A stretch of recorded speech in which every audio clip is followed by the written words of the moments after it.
Eu quero concluir a mensagem que começamos na quarta-feira passada, vivendo debaixo da boa mão de Deus. Esse é o tema da mensagem, né? Vivendo debaixo da boa mão de Deus. Se você não estava aqui na quarta-feira passada e quiser ver a primeira parte, está disponível lá no YouTube, no Spotify, mas nós iremos agora concluir. O texto diz assim, Esdras capítulo 8, versículo 22, a parte B do versículo: A mão do nosso Deus está sobre todos os que o buscam, para o bem deles, mas a sua força e a sua ira são contra todos os que o abandonam. Senhor, em nome de Jesus, peço que fale conosco nessa noite, continua falando conosco, ministrando sobre as nossas vidas através desta palavra, que venha frutificar em nossos corações, e que o Senhor, ó Deus, possa usar a minha vida como instrumento do Senhor, em nome de Jesus, amém, e graças a Deus. Nós vimos aqui que Esdras, né, é um sacerdote, um escriba, que estava lá na Babilônia, no período quando Israel está no exílio, né, Israel foi destruída, e foram levados cativos, né, para a Babilônia, e lá eles ficaram por 70 anos, depois de 70 anos, o rei da Pérsia, que havia tomado conta do império babilônico, ele assina um decreto permitindo que os judeus comecem a retornar para sua casa, para Jerusalém, para suas cidades. E aí, Esdras e Neemias são dois homens de Deus que são usados, instrumentos de Deus, para poder trazer o povo de volta. Neemias, ele vem para reconstruir as muralhas, né, as muralhas físicas de Jerusalém.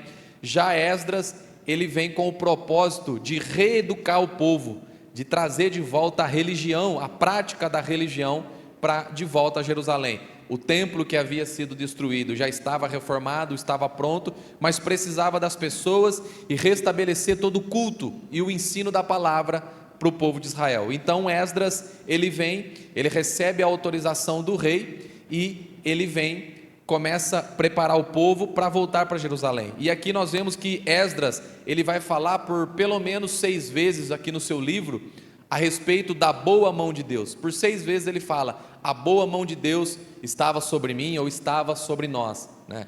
E nós vimos aqui que essa figura de linguagem, de estar debaixo, a boa mão de Deus, é uma figura de linguagem que representa a ação poderosa de Deus, o cuidado de Deus sobre as nossas vidas.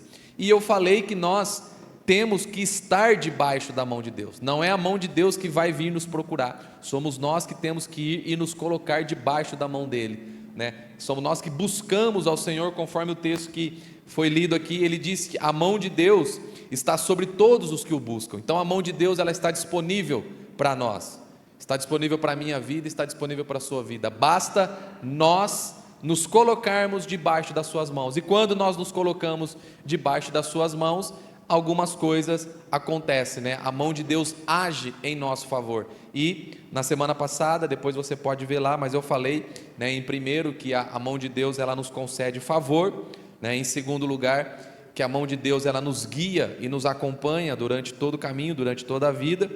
E em terceiro, a mão de Deus nos fortalece nos momentos difíceis, né? Mas hoje, então, em quarto lugar, eu gostaria de dizer que a mão de Deus, ela provê os recursos necessários para as nossas vidas. A mão de Deus provê os recursos necessários para a nossa vida. No capítulo 8 do livro de Esdras, está aí no versículo 15, no versículo 18, na verdade, diz assim: E como a mão bondosa de Deus estava sobre nós, eles nos enviaram um homem sábio dos filhos de Mali, filho de Levi, filho de Israel, Serebias, com seus filhos e irmãos em número de 18.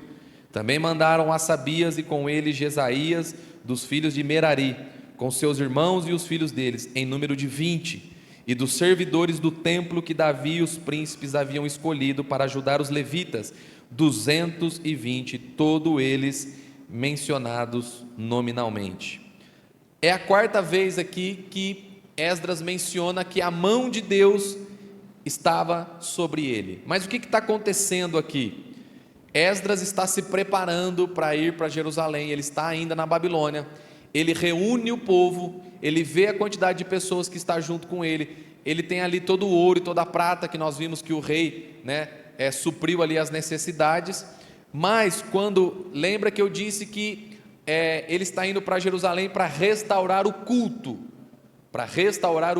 no templo.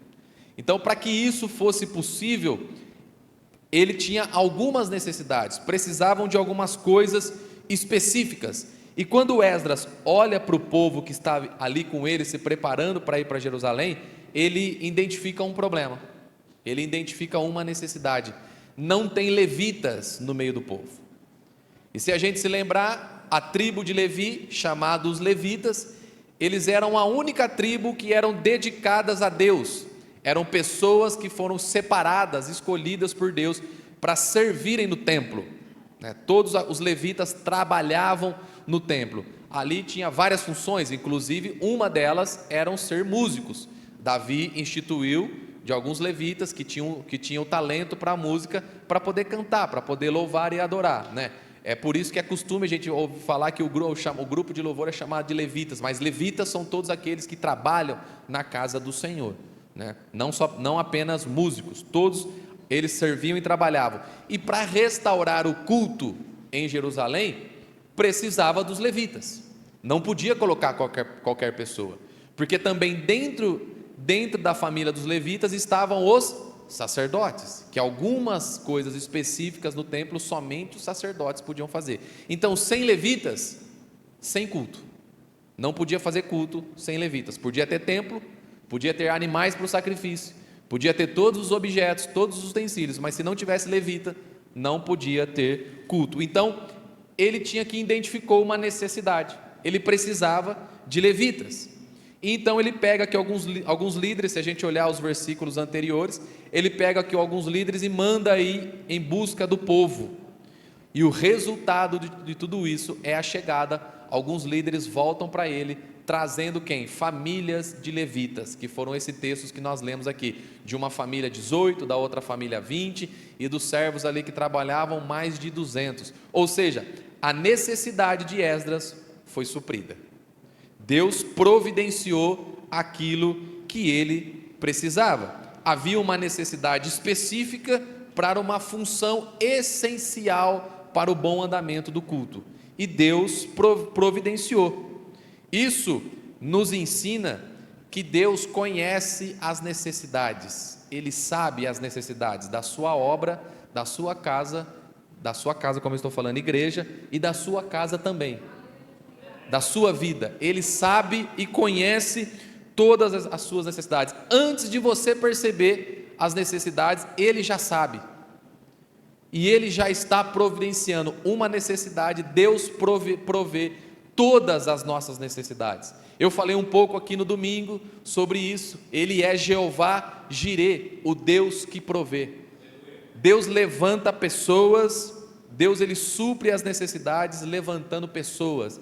A necessidade de Esdras era levitas, ele levantou pessoas para ir lá buscar e trouxe para ele, dizendo: pronto, Esdras, pode seguir viagem agora em paz, que as suas necessidades estão supridas. Por isso que ele disse: a boa mão do Senhor estava sobre nós e nos trouxe os levitas que nós precisávamos. Deus cuida de cada coisa, meu irmão. Deus cuida das nossas vidas. Deus sabe daquilo que nós precisamos. Quando a obra é de Deus, Ele vai cuidar e Ele vai suprir cada uma das necessidades. O que nós precisamos fazer? Colocar diante dEle. Ele já sabe, mas é preciso que nós coloquemos diante dEle, porque nós é que precisamos saber. Somos nós que não podemos nos desesperar no meio do problema. Nós temos que ter a confiança e falar assim: não, tem uma necessidade? Nós temos uma necessidade? Temos. Vamos colocar diante de Deus, porque nós estamos debaixo das suas poderosas mãos, e Ele vai providenciar aquilo que nós precisamos. Agora veja bem, nós podemos pedir a Deus aquilo que nós queremos. Pode pedir, pode colocar diante de Deus aquilo que você quer, pode colocar, mas Deus vai sempre conceder aquilo que nós precisamos. Deus ele vai sempre conceder o que nós precisamos, não exatamente aquilo que nós queremos. A Bíblia diz, Jesus disse, aquele que pede, recebe. Mas a Bíblia diz que não recebe aquilo que pediu. Aquele que pede, recebe. Você vai pedir para Deus, você vai receber. Mas pode ser que não exatamente aquilo que você pediu. Porque pode ser que algo que você quer, pode ser algo que você não precisa, pelo menos nesse momento. Então, a minha oração precisa estar alinhada com a vontade de Deus. Eu preciso pedir a Deus aquilo que eu preciso, e não aquilo que exatamente eu quero. Se aquilo que eu quero estiver alinhado com a vontade de Deus, Ele pode conceder aquilo que eu quero. Deus realiza sonhos. Aliás, Deus faz até muito mais, porque a Bíblia diz que Ele é poderoso para fazer infinitamente mais daquilo que pedimos ou pensamos. Às vezes você coloca algo diante de Deus, e Deus está falando assim, eu tenho algo muito maior para poder te dar ainda. Ele é um Deus que provê. Como nós lemos no domingo, quando o profeta disse para o rei Amazias, mas o Senhor pode te dar muito mais do que isso. No caso, a prata que ele estava lá. Mas eu quero falar algo aqui muito específico para vocês, dizer o seguinte: nós sabemos que Deus, Ele provê todas as coisas. Deus supre as necessidades. Uma vez em uma conversa com um amigo pastor, pastor de uma igreja lá em Rio Claro, ele disse assim: olha, na igreja, falando da igreja, falou assim, eu não tenho tudo exatamente como eu queria, falando de recursos, de instrumentos e tudo mais. Ele falou, mais do que eu precisei até hoje, nunca faltou absolutamente nada. Deus sempre providenciou tudo o que nós precisamos. É assim na igreja e é assim nas nossas vidas. Ele sempre vai providenciar tudo aquilo que nós precisamos. E, na grande maioria das vezes, Deus vai usar pessoas para te abençoar. Deus vai levantar pessoas para poder suprir as suas necessidades. É bem verdade que tem momentos que as coisas vêm direto de Deus para nós, mas em muitos momentos Ele usa pessoas para nos abençoar. E é sobre isso que eu gostaria de chamar a atenção. Sabe por quê? Porque nós sabemos que Deus provê, mas nós podemos ser instrumentos de Deus, instrumentos de provisão na vida de outras pessoas. Você sabia disso ou não? Nós podemos ser instrumentos de provisão na vida de alguém. Alguém pode estar com uma necessidade, Deus pode e quer usar você para abençoar uma outra pessoa, seja aqui na igreja, seja na sua família, seja lá no seu trabalho. O que nós precisamos fazer? Nós precisamos orar e nos colocar diante de Deus, falando assim: Deus, usa a minha vida, coloque os seus recursos à disposição do Senhor, porque Deus nos abençoa financeiramente, a gente prospera, a gente cresce, começa a melhorar, você compra um carro mais novo, você compra uma casa melhor, vai morar em um lugar muito melhor, vai ter um carro muito melhor, vai fazer viagens, você consegue comer em lugares melhores, mas Deus nos abençoa não é só para isso, Deus nos dá recursos financeiros para abençoar outros, e é algo que falou comigo muito essa tarde, porque eu pensei e falei assim: Deus, eu preciso fazer essa oração, eu preciso colocar os meus recursos à disposição do Senhor, eu preciso falar para Ele: Senhor, aqui, todo esse dinheiro que o Senhor tem me dado, todo esse dinheiro parece que é muito, né? Todo esse dinheiro, aleluia, eu recebo, em nome de Jesus, eu recebo em nome de Jesus, todo esse dinheiro que o Senhor tem me dado, ele não é apenas para o bem da minha família, esses recursos precisam estar à disposição de Deus. Eu quero ouvir a voz do Senhor, para o Senhor falar comigo assim: ó, passa no mercado, compra isso, isso e aquilo e leva para alguém, leva alguém para a igreja, faz isso, faz aquilo. Eu quero ser um instrumento de Deus, eu não quero só me aproveitar, usufruir da provisão de Deus, eu quero ser um instrumento da provisão de Deus. Eu quero que Deus use a minha vida para poder abençoar outras pessoas. E isso falou muito forte comigo. Talvez Deus esteja falando somente comigo, mas eu queria compartilhar isso com vocês.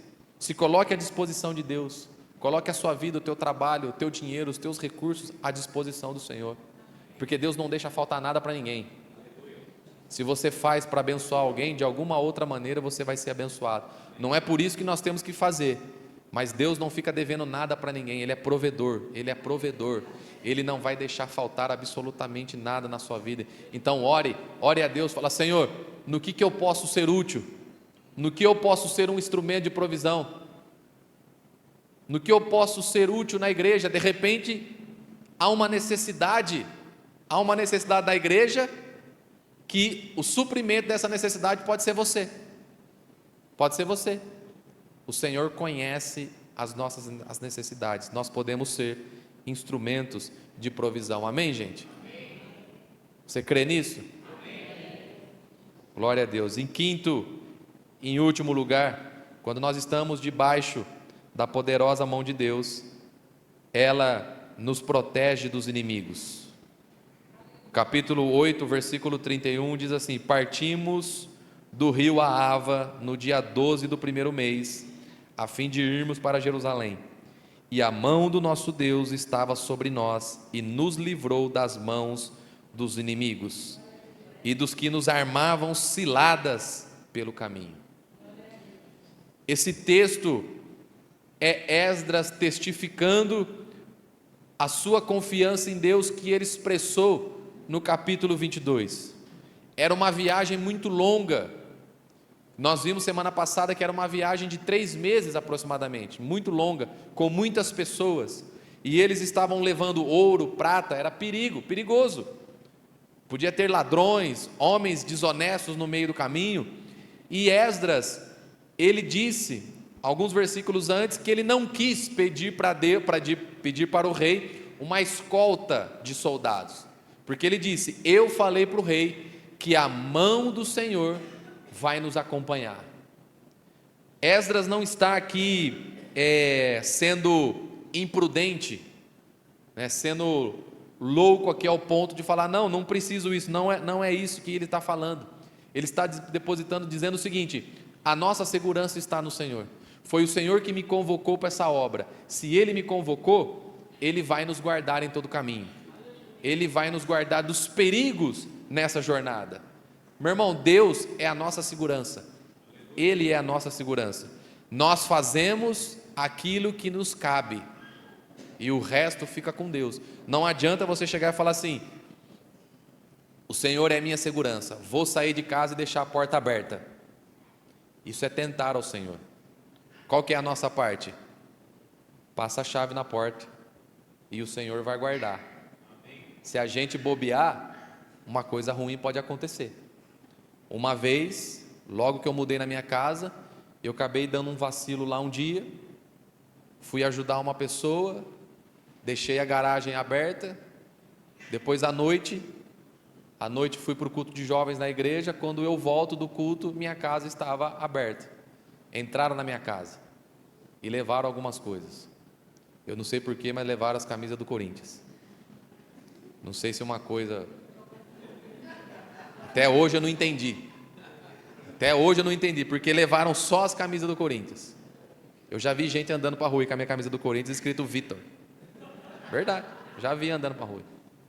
Já 3 vezes, 3 pessoas andando com a camisa escrito meu nome. Uma estava escrito Paiva, Falei: Deus abençoe, Deus abençoe. Mas foi um momento de vacilo meu. Eu deixei o portão aberto. A gente estava mexendo na casa ainda, tinha lá uma escada com ferramentas. Os caras chegaram, pularam em casa, posicionaram a escada, pegaram a caixa de ferramentas, abriram a janela e entraram. Então não adianta eu deixar o portão aberto, a casa aberta, a janela aberta e falar: o Senhor é minha segurança. Isso aí é tentar o Senhor. Eu faço o que for preciso e o Senhor me guarda em todo o tempo. Então, ao sair de casa, o Senhor guarda a minha casa. Ao ir para o trabalho, Ele me guarda no trânsito. Não adianta você chegar na estrada, e daqui em São Paulo a 150 por hora e cantando, debaixo eu estou nas mãos de Deus, Deus me guarda. E o velocímetro assim, o anjo pendurado do lado de fora da janela. Não adianta. Você faz a sua parte, seja responsável e Deus cuida de você. Deus dá livramentos. Quantos livramentos nós recebemos no dia a dia? Tem aqueles livramentos que nós vemos, mas tem outros livramentos que a gente nem sabe, que a gente nem imagina o que acontece. Quando você sai de casa, aliás, quando você está em casa, nós não temos uma visão do mundo espiritual, porque Deus ele nos guarda dos nossos inimigos de maneira física e espiritual. Espiritual. Tem gente que às vezes quer o nosso mal. Tem pessoas nesse mundo que quer ver, né? Quer ver a gente se dar mal, gente no trabalho, aquela coisa toda. Tem gente que tenta nos prejudicar. Deus nos guarda dessas coisas. Deus nos guarda de ciladas. Deus nos guarda de tantas coisas, mas Deus nos guarda também espiritualmente. Espiritualmente. Enquanto você está dormindo, tem um anjo do Senhor guardando a sua casa. Enquanto os demônios, os inimigos estão tentando invadir para causar problemas dentro da sua casa, trazer tragédias, alguma coisa, os anjos do Senhor estão ao redor, guerreando em nosso favor. Quando a gente sai de casa, os anjos continuam guardando e outros anjos nos acompanham até onde a gente precisa ir. É assim, porque Deus ele é protetor. A palavra do Senhor diz que Ele é o nosso protetor, Ele é o protetor de Israel, e a Bíblia diz que Ele não dorme, Ele não dorme, Ele não cochila. Então você está guardado em todo tempo, em todo tempo. Nada passa despercebido das mãos do Senhor, nada foge ao seu controle, nada. Como o Alex disse aqui, o Senhor estava presente no hospital, Ele estava lá. Ele estava junto com Gabriel, e ele podia, como o Alex disse, ainda que com o primeiro diagnóstico o coração dele podia voltar a bater, mas Deus tinha um propósito, Deus tinha um propósito para a vida do Gabriel. Nós não podemos jamais nas nossas vidas achar que a nossa vida está entregue à sorte, está entregue ao acaso. Deus ele cuida de todas as coisas. Eu vi um testemunho de um homem realmente assim, fantástico. Um homem, ele teve uma queda de um avião, o avião caiu na Amazônia, e ele acabou sobrevivendo, e ele andando na Amazônia, tentando buscar, né, uma saída, não achava de jeito nenhum, e chovia muito, chovia demais. Ele disse que choveu por dias sem parar, e ele orava e dizia: Senhor, por favor, faz essa chuva parar, porque ele estava debaixo de chuva, no frio, sem comer, há vários dias, ferido, e ele só pedia para Deus: Deus, só faz a chuva parar, porque se a chuva parar eu consigo andar mais, vai ser mais fácil para eu achar alguém, achar alguma coisa. Passa alguns dias ele encontra um vilarejo, uns homens a cavalo e tudo mais, e ele diz: não acredito, glória a Deus, Deus me encontrou. E aí ele começa a conversar com aqueles homens. Os homens, eles dizem: como é que vocês vieram até aqui? Como é que vocês me acharam? Sabe o que os homens disseram? Falou: nós só conseguimos chegar até aqui, porque para chegar aqui tem um córrego que a gente só consegue atravessar se o rio encher. Choveu muito esses dias, encheu o rio, nós conseguimos passar e te achamos. Deus é nossa segurança, Deus ele é provedor. O homem estava precisando, o que ele queria era o quê? Que a chuva parasse. Mas o que ele precisava era que chovesse vários dias, para o córrego subir, para os homens conseguirem passar, atravessar, né, com uma canoa, e chegaram até ele. Deus sabe de todas as coisas. Deus continua cuidando de tudo. Se a gente olhar aqui o texto, o final do texto, ler todo o capítulo 7, o capítulo 8, nós vamos ver aqui que Esdras, ele reúne o povo. Primeira coisa, ele reúne o povo. Havia uma necessidade, Deus supre as necessidades com os levitas, trazendo os levitas. Esdras, por conta disso, ele convoca um jejum. Eles jejuam e começam a orar. Eles declaram a sua confiança em Deus. E então, depois de tudo isso, ele inicia a viagem, e eles chegam até Jerusalém. Meu irmão, a receita está aqui. Essa é a receita do sucesso do cristão. A receita é essa, não tem outro segredo. É buscar a Deus, é colocar diante de Deus. Você tem necessidades? Coloque diante dele. Declare a sua confiança no Senhor. Ore, jejue, busque a direção de Deus, e então faça aquilo que precisa ser feito, porque Deus, ele cuida de nós. E eu disse né, concluindo, a mão de Deus estava sobre a vida de Esdras, porque a palavra, o versículo 10 do capítulo 7 diz o seguinte: porque Esdras pôs no coração o propósito de buscar a lei do Senhor, de cumpri-la e de ensinar em Israel os seus estatutos e os seus juízos. Preste atenção nos verbos que tem aqui, que dão ação e dão sentido naquilo que está sendo falado: buscar, cumprir e ensinar. Busque a Deus, busque ao Senhor, viva a sua palavra e ensine a palavra dele para outras pessoas. Dessa forma, a boa mão de Deus vai estar repousando sobre a sua vida. Amém? Fica de pé então, vamos orar.